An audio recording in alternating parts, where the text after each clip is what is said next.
Good afternoon. My name is Jim Vincent. I'm the president of the NAACP Promise Branch. I'd like to publicly thank Dean Gisleski for that email that asked to have such a vigil on a Sunday in June in honor of the 9 murdered victims of the Emanuel Church in Charleston, South Carolina. So, Gene, thank you for that email. The NAACP has been around for over 100 years. Most of you are familiar with our organization. But I want to talk a little bit about what happened in Charleston in terms of some of the perceptions. There are those who want to paint this as an assault on Christians. And there are others that want to say that the perpetrator was mentally ill. Now, there may be evidence of some of this, but I myself see no evidence of this.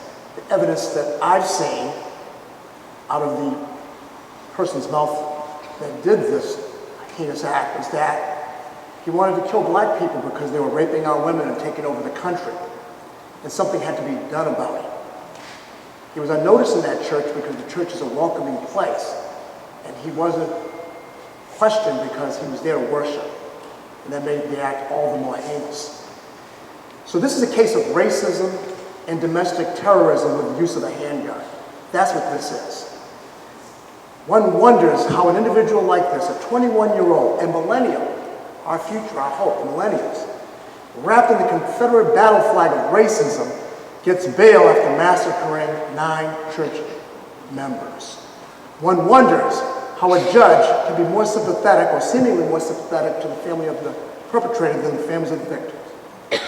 The flag is down in Alabama, the Confederate battle flag, as opposed to the Confederate flag, and is no longer sold in places like Walmart, but the hatred throughout the country remains.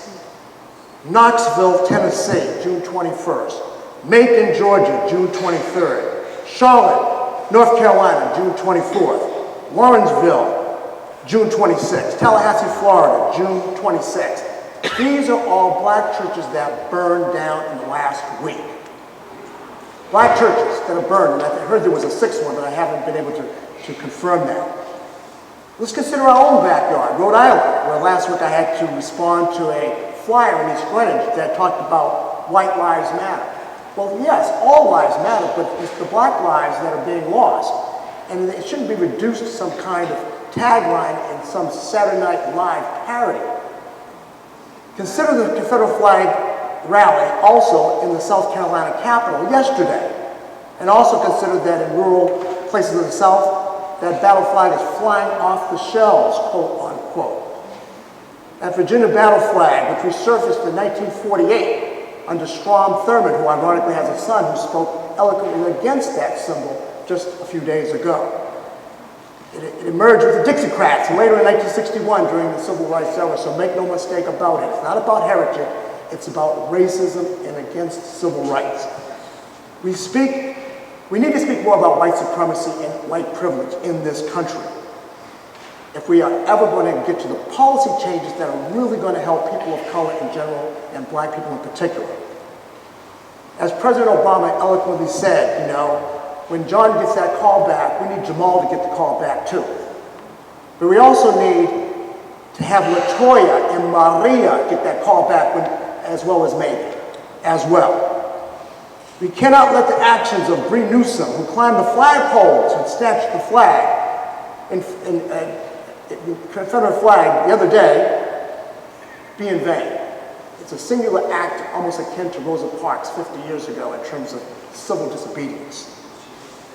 Let's remember in Rhode Island, in conclusion, that there was a Wall Street 24/7 poll that came out a couple of months ago that said that Rhode Island is the 3rd worst state for blacks in the country. In the country. And some of the reasons are the dead last of home ownership, having also indicators economically that are really, really something that are troubling to me and others. We have good police-community relations, but we have no person of color in the state police command staff. We have no person, African-American, with the rank of sergeant in the province. We have work to do. All the judges and magistrates in Rhode Island can fit in my sedan. We have work to do. So please consider joining us, the NAACP. Please consider joining any church congregation, and you will truly be blessed.